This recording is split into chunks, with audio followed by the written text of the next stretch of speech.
approached a professor at RIT and asked them if they would be willing to publish it. And he said, yes, absolutely, we can. You got to make it a history book. And I'm going, no thanks. So the rock is the history of the airport. Also there is House with a Heart, which is the house that I grew up in, only it's the house that was, it's a story of the people that built it back in 1850, the pioneers in northern Cattaraugus County.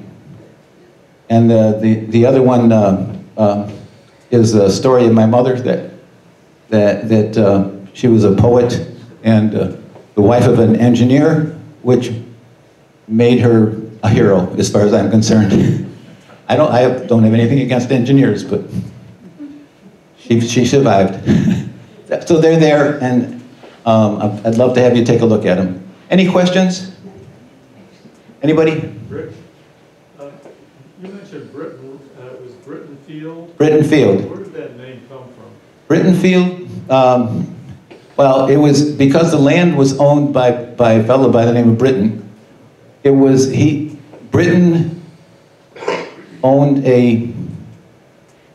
I believe it was a quarry, and right nearby a quarry and stone supply company. He bought 3,000 acres of land from Wadsworth. And that 3,000 acres, part of it was sold, it became an airfield, an airplane landing area at that time. They didn't have airports. They had landing areas. And it became a landing area for the pioneer pilots. It was one of about 6 or 7 small fields that were around the community. And the city chose that one to buy. So it was a fellow by the name of Britton that sold it to the city. Is there still room to develop if the airport needs to expand?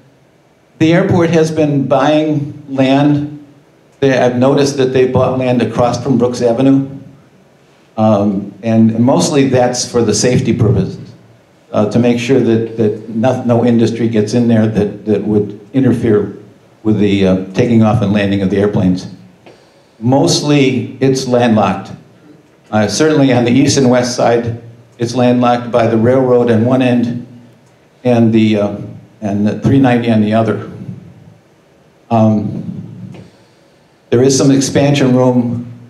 They could have, at one point, they considered and could have built a 10,000-foot runway. After I left the airport, they were considering doing that for a very short time. They were hopeful that they could get larger airplanes. Basically, the community really didn't want larger airplanes. Unfortunately, the recession hit shortly after I left the airport, and you could, it was called Rochester's favorite bowling alley for a long time. And airport management was having a really tough time trying to figure out what to do with it. They have been developing air freight and are providing air freight services that were not available when I was there. They've got 2 fixed base operators that have left the hangar area, because the hangars 1 and 2 are literally falling apart, and they're dangerous. They cannot be used. I hate that. I have to admit that I was part of that process that didn't do anything. But I didn't see it at the time. And I would love to see that area be some kind of a historical unit that brings back the original history of Rochester. That's one of the reasons that I would like to see the first tower rebuilt where it originally was.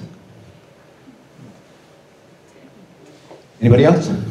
Rich, thank you very much. Yes, ma'am. Another question? Sorry. I want to say it was late 60s, 70s. One of the airlines offered a local flight around over Rochester. Do you ever recall that at all? I think that would have been US Air. US Air or Allegheny before them. I believe that they were offering that like on the weekend for a tourist type of attraction. The predecessor of Mohawk, the predecessor of Allegheny, Mohawk, got very inventive before they ended up closing shop.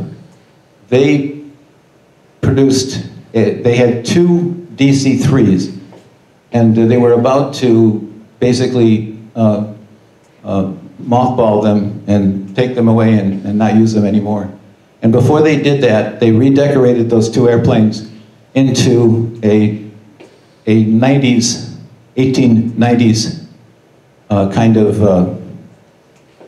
environment. The flight attendants wore the costume of a lady providing services, and they served beer and pretzels and cigars for the all-meal New York City to Buffalo route. And it was very popular with the men and very unpopular with their wives.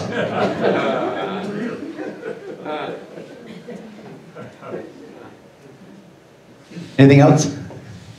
Rick, thank you very much for a very informative program. My pleasure.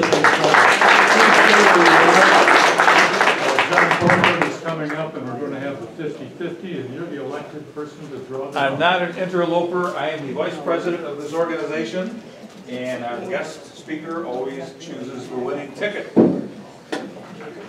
You have the mic, so you can read out the last 3 digits, if you would, please.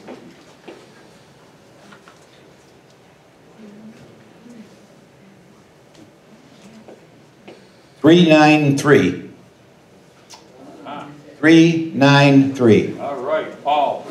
You can see the folks at the table to collect your winnings, the 50-50 winnings. Nancy, do we have a figure? Nancy Kuhn, are you here? $33. Oh, $33. All right, good job. Thank you, sir. You did a fine job. All right. Okay.